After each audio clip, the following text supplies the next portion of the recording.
Hey friends, welcome back to the channel. So I have just moved to Hong Kong and here I have this pretty small room that I need to turn into a YouTube studio. And so in this episode of Creator Club, I'm going to show you the exact process of how we go from this to something that hopefully looks and sounds a whole lot better. So if you've been thinking of setting up your own studio or potentially revamping your studio setup, then hopefully there'll be something in this video that will be helpful for you. Oh, by the way, if you're new here, my name is Ali and I have been making YouTube videos here since 2017, documenting every step of my journey from broke medical student to working full-time as a junior doctor to now being a 7-figure entrepreneur and best-selling author. And since 2020, I've also been running an online community called the Part-Time YouTuber Academy, where since then we've helped over 20,000 students start and grow and monetize their YouTube channels with some pretty incredible success stories. So if you'd like to check out the Academy and get access to all the systems and templates and processes that I've used to grow my own YouTube channel, and join a thriving community of creators from all around the world, and get one-on-one support and feedback from me and my team, there'll be more details down in the video description. All right, so this is the space that we are playing with. This room is about 2.5 meters wide, about 2.9 meters long. Space is at a premium here in Hong Kong, and so this is like the smallest studio I've ever worked with, but that's okay. And we also have this kind of weird situation going on here where there is this big ass window, which is kind of nice. It's always nice having a big ass window in a studio room. And there's this sort of windowsill component that's about 60 centimeters. So the first thing that I always think about when it comes to setting up a studio is, what is the camera position going to be? And currently we have the camera positioned in that corner. Why do we have the camera positioned in that corner? I generally prefer to shoot into the corner of a room, because if you go straight on, I don't know, I just think it looks less interesting than shooting into a corner. Some people really like the straight on look. I sometimes use it. But in this context, my goal really with the camera positioning is to try and get as much possible background into the shot, because it's the background that is going to provide like the personality of the shot, and I can put my bookshelf and my plant and my lamp and all of that kind of thing. And the more distance there is from the camera to the back wall, the more blurry the background is going to look. And a big part of what makes the YouTube studio look good, to simplify a lot of like videography stuff, is having a blurry background, as you probably know. And so when I'm doing camera positioning, I want to try and get like up close and personal with the camera. So why do I want to get up close and personal with the camera? Well, I want to do it because, I mean, already this shot actually looks pretty good. I've got this big ass window sort of shining a light on my face. Yeah, there's nothing in the background and there's like a really terrible echo. Hopefully you can't hear it too much when I'm using this particular microphone, but this actually looks not bad. You can imagine a YouTube video being shot from this sort of position. I like being up close and personal with the camera, because if the camera is focusing on me, that means the background, when there is stuff in it, is going to be quite nicely blurred. I also particularly like using a 24mm focal length. So this is a Sony a7S III, which is a full frame camera. This is not going to be a full in-depth tutorial about the difference between APS-C, full frame, and all the videography stuff. You can find other YouTube tutorials about this. But I really like 24mm as a focal length. I can reach out and like touch the camera lens. And this is sort of the position that I like to be in. That's what 24mm would give you. If it was like 50mm or God forbid 85mm, I would be a lot further back. And I would still look like proportional because these lenses are more zoomed in, but it just creates more of a feeling of distance between me and the audience. And the sort of vibe I like to go for with my YouTube videos is like up close and personal. I want it to feel friendly. I want it to feel like I've literally just hit record on a camera and I'm speaking to the camera. I don't want it to feel as if I'm a presenter in like a masterclass online course, or I'm a newsreader, which is often what you get if you use like a 50 or an 85 or like a longer kind of focal length. So for me, 24mm is my personal favorite. This lens is just a really cheap 24mm prime lens that I got off of Amazon. The brand is Viltrox or something. It's not a brand I'd ever really heard of.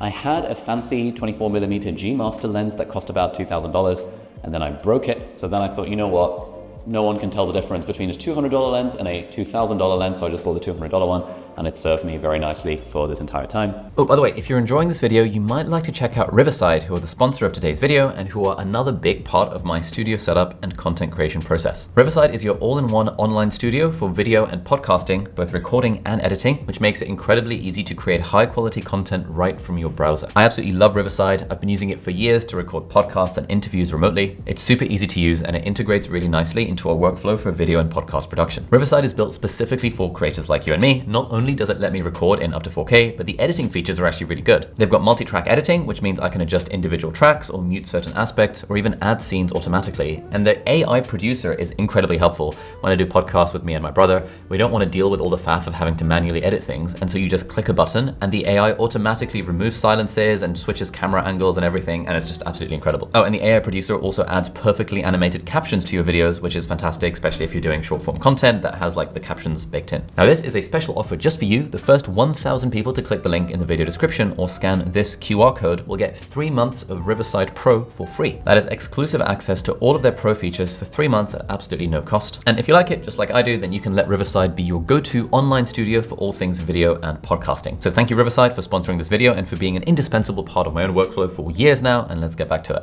It's generally very good to have a big light source that's sort of hitting your face at about a 45-degree angle. I have this window here, which is nice. Now, some YouTubers don't like having natural light in their shots, because what natural light does is that it, like, you know, if the sun comes out, if the clouds go out or whatever, like the fact that you've got like variation in the shot is annoying for a lot of other YouTubers and a lot of videographers, because it means the background's gonna be shifting and your white balance is gonna be shifting and you're gonna have to change stuff with the lights.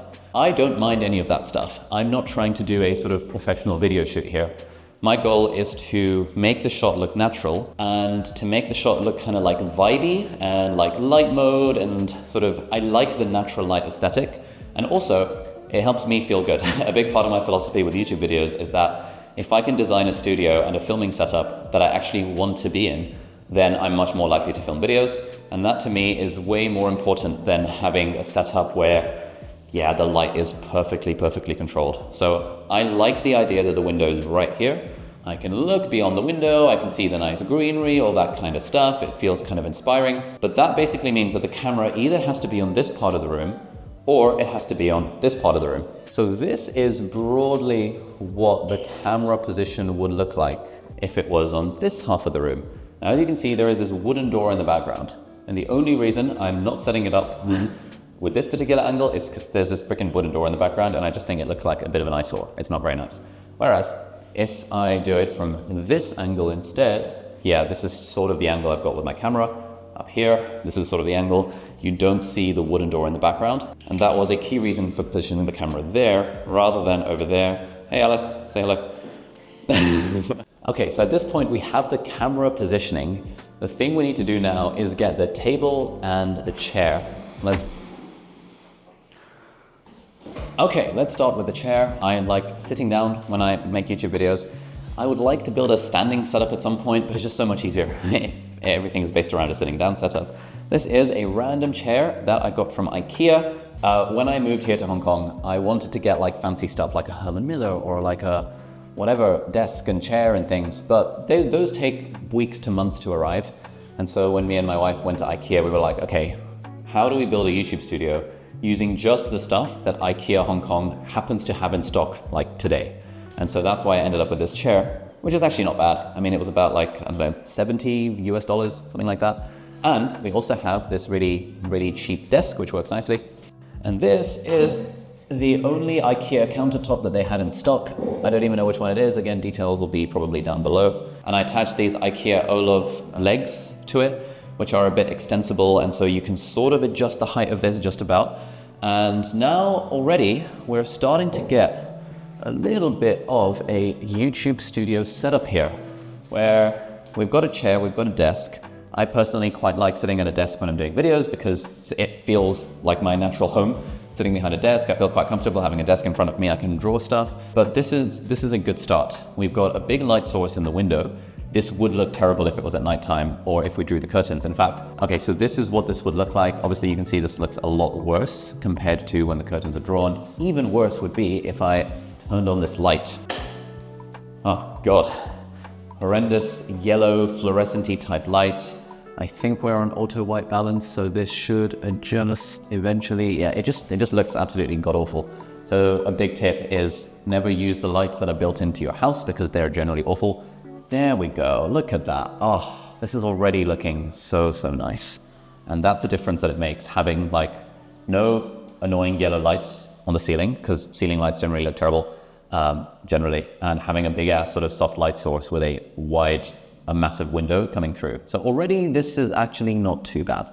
but we can do a lot better. And so we're gonna be then building this setup very slowly over time. Oh, by the way, if you're enjoying this video so far, you are absolutely gonna love my completely free part-time YouTuber crash course. This is an email course where each day I send you an email that has a bunch of really useful resources, tools, as it relates to growing on YouTube. If you want, there's a link down there or a QR code on screen or whatever. You enter your email address and you can get the course. And if you think it's bad, you can unsubscribe whenever you feel like it. But yeah, if you're interested in growing on YouTube, you might like to check that out completely for free. All right, so next order of business is a rug. This is a bit of an optional extra, but there is a lot of echo in the room, and one of the big things about making good YouTube videos is having it sound good.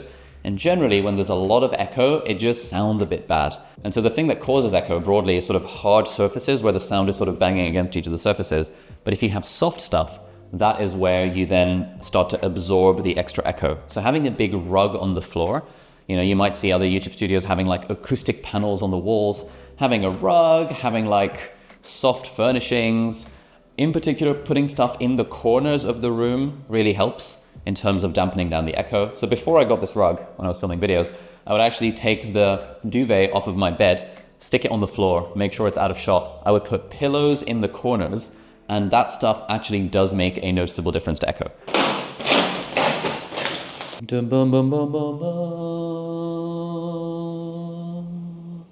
I do think it makes a difference just being here. Hang on.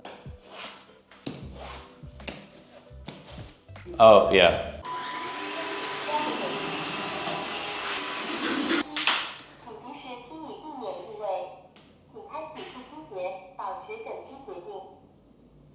You know, sometimes I wonder how did this end up being my day job? I used to be a doctor, used to be saving lives. If only my mum could see me now.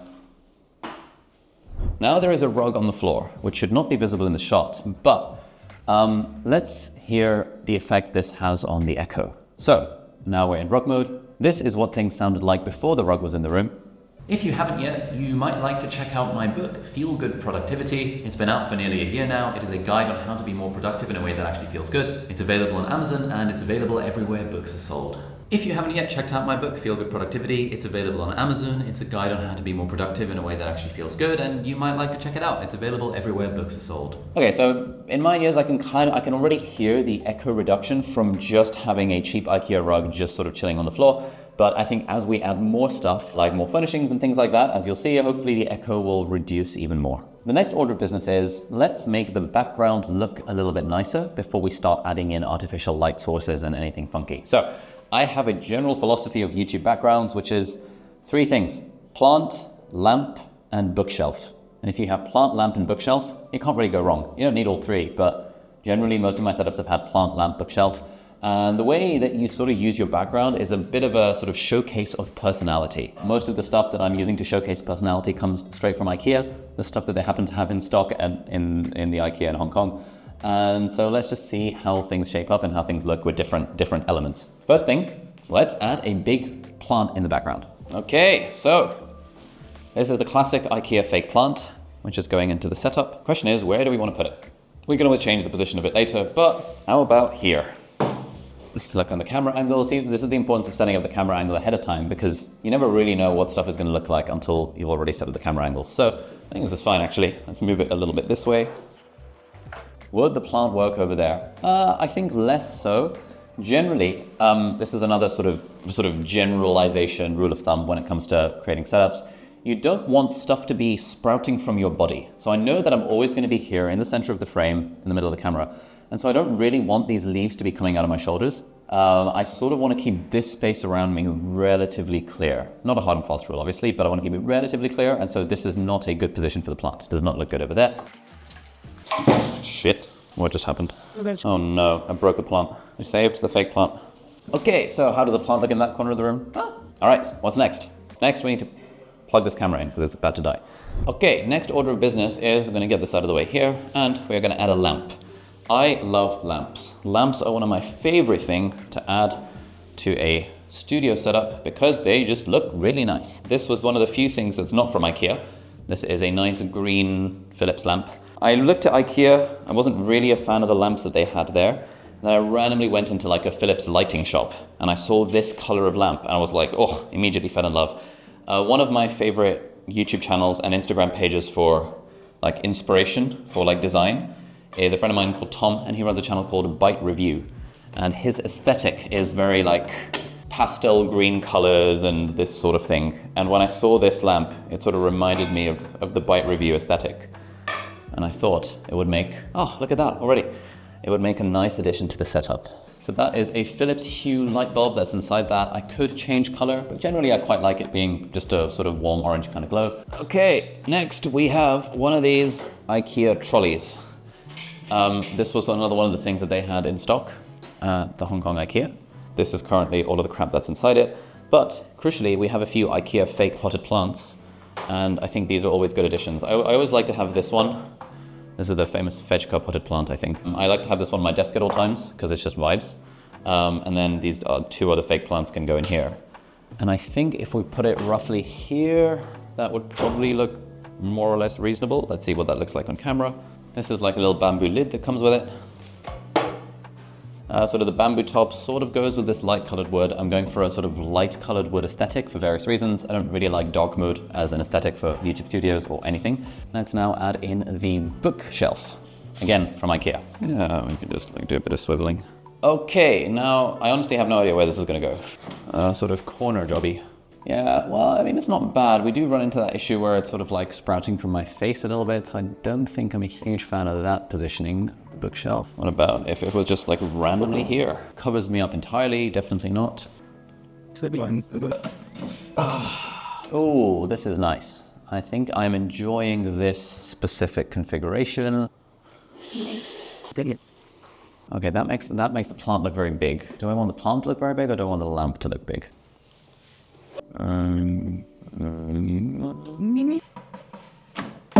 Ow. With or without the bookshelf?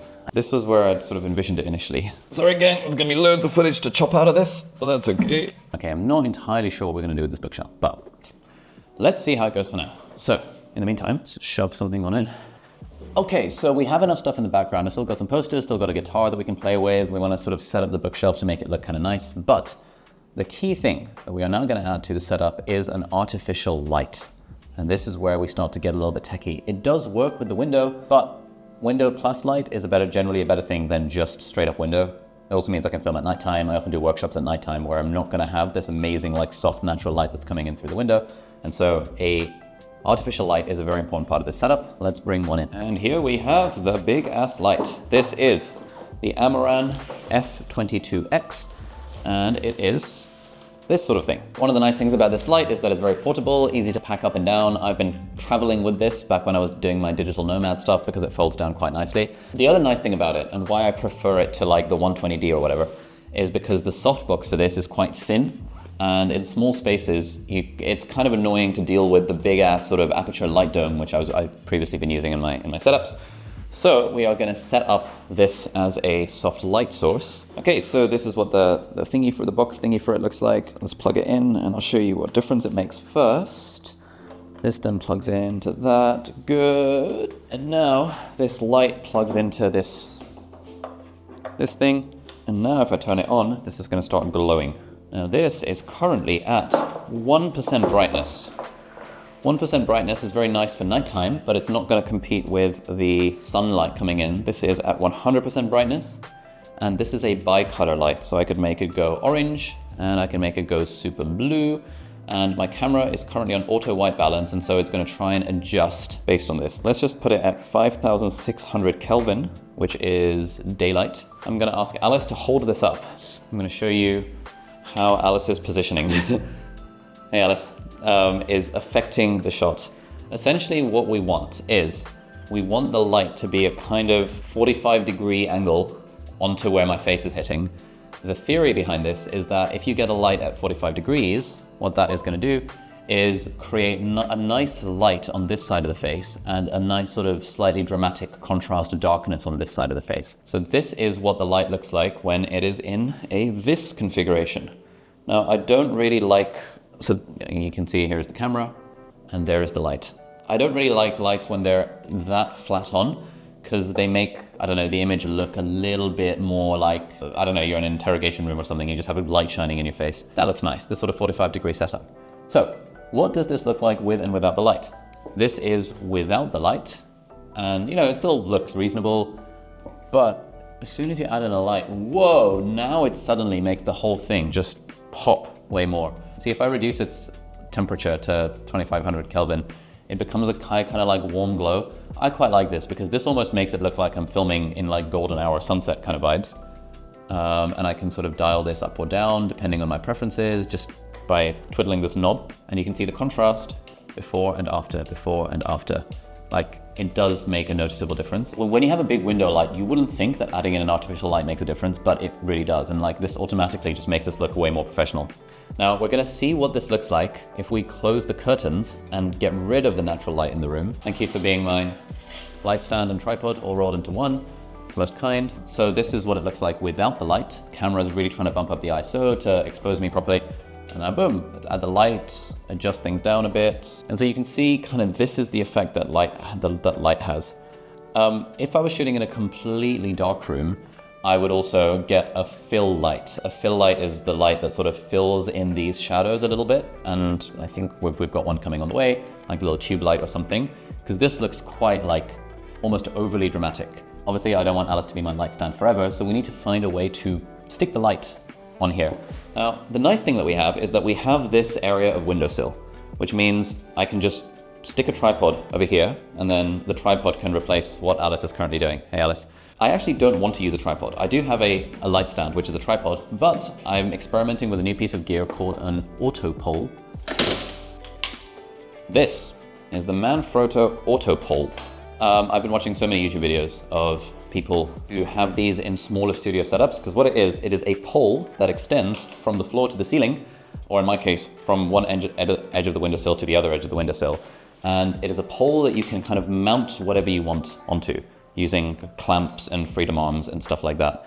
So yes, I could use a light stand, but I kind of don't want to obstruct the window because the window's kind of a nice view, it's good vibes. I'm going to use an auto pole, and I'm going to use the auto pole to connect the light stand, and I'm also going to use the auto pole to mount an overhead camera setup. You see, if you guys seen my videos in the past, you know I like to use an overhead rig, which requires a second camera, and it's a little bit more involved. But rather than having tripod legs all over the floor and C-stands on the floor, if you've got all the space in the world, that's totally fine. But if you don't have a lot of space, like in this sort of 2 meter by 3 meter setup, an auto pole is really good. So here's how it works. Basically, I stick an auto pole over here somewhere. You can always change the position. You put it up or whatever, and there is sort of suction. There's these sort of white suction cap type thingies going on here, so it doesn't damage the whatever. We're renting here rather than buying, because buying a place in Hong Kong is insanely expensive. And then you put this down. Oh, whoops, that's not how it works. Okay, you do that, and then you pull this down, and now this sort of like clamps into place with like a spring-loaded mechanism, where this is now not going anywhere. And now I can basically mount the light and also my overhead setup directly to this auto pole, which is nice. So let's start by mounting the light. Okay, so now the question is, how do we mount a light to the pole? And what we have here is a combination of a super clamp and a freedom arm. These are, I think, both from Manfrotto as well. This is the Manfrotto freedom arm and the Manfrotto super clamp. That's the super clamp. This clamps to the auto pole, or it could even clamp to a desk. A super clamp is a clamp that basically clamps to absolutely anything. At some point when I get a standing desk, by the way, if anyone wants to sponsor a standing desk, let me know. When I get a standing desk, I might just clamp the light to the standing desk so I can stand up and down.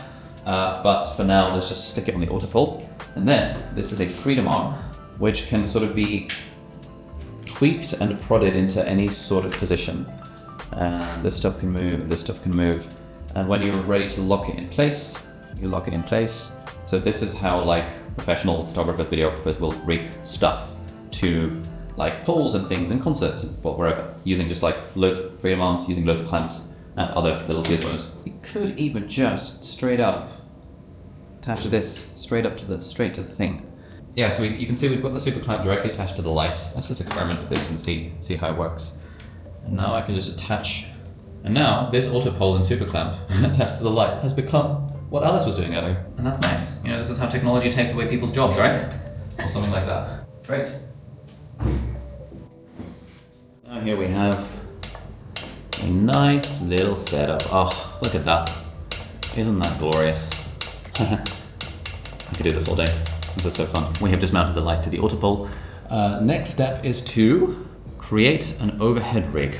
This is where things start to get a little bit complicated now. And this is probably, most studios don't need an overhead rig, but I like having one in mine. With more bits and bobs. So this is this sort of L-shaped bracket thing that you can attach a light to. This is a super clamp. This is the freedom arm. XLR cables go there. This is another freedom arm. Lovely. You can never have too many of these little bad boys. Always super, super handy.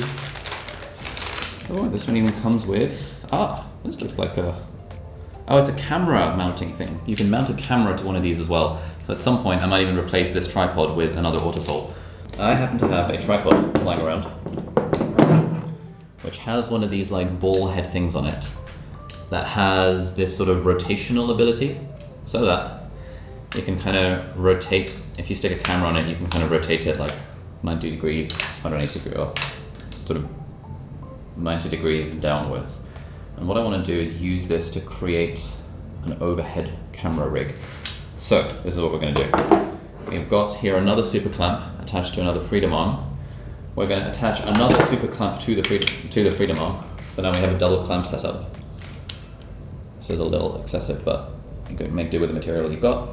And now we are going to attach this bad boy to the clamp so that we can attach this to the auto pole, this to the clamp, and we can have an overhead setup.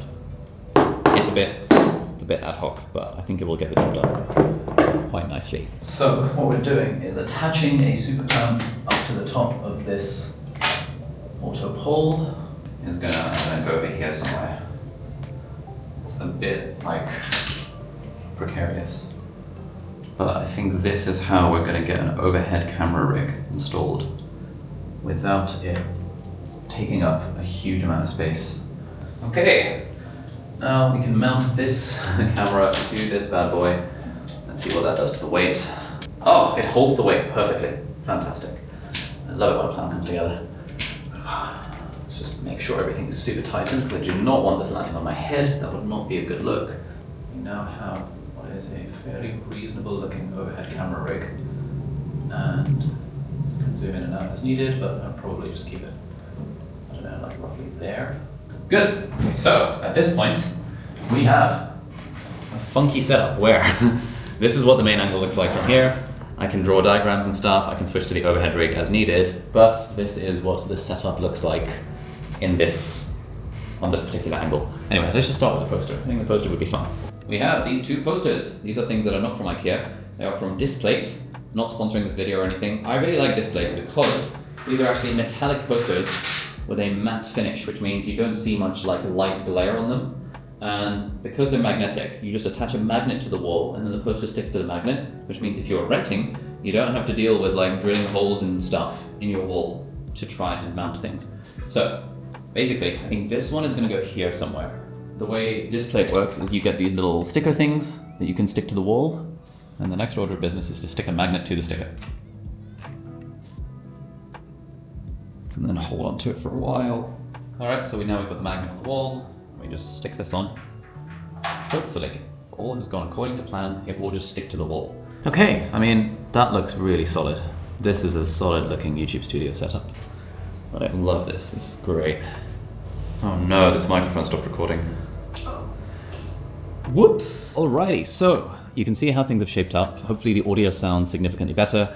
The microphone is still a little bit far away from me because I'm mounted it directly on the camera. I'm waiting for delivery of a microphone boom thing to arrive so I can actually boom the microphone in from the auto pole, which would be nice. It would get a little bit closer to my mouth. Final order of business, we just need to put some stuff on the bookshelf, and then we, I think, are pretty much ready to go in terms of this YouTube studio. So let's set up the bookshelf. We have Emotional Intelligence, Energy and Motivation from Harvard Business Review Press. We have Emotional Intelligence, Happiness from HBR Press. The Happiness Pursuit by Chris Guillebeau, I think. We have a series of, obviously, kind of pop spirituality, The Power of Now, Oneness with All Life, and, of course, A New Earth. We have Self-Care for Everyone. This is a book my wife wanted. That'll look nice on the shelf. We have Oliver Burkeman's fantastic book, 4,000 Weeks. We have The Love Prescription by John and Julie Gottman. I've not yet read it, but I want to. We have another one of Izzy's books, Zen, The Simple Art of Living. We have another Oliver Burkeman's new book, Meditations for Mortals, which I have not yet read. That'll be fun. Build the Life You Want by Oprah Winfrey and Arthur Brooks, which is quite good. We have The Daily Dad by Ryan Holiday. I'm sort of want to be a dad someday, so I'm getting a head start in the reading. We have You Are Here by Thich Nhat Hanh. We have The Book of Chuang Tzu, Penman Classics. We have The Time Block Planner by Cal Newport that I've been a bit keen to try out for a while. We have The Art of War by Sun Tzu. All right, we're gonna stick all these on the bookshelf, but I'm gonna take a lunch break soon, so see you back very shortly. All right, we are back. Time to set up the books on the bookshelf, and then the studio setup is pretty much ready.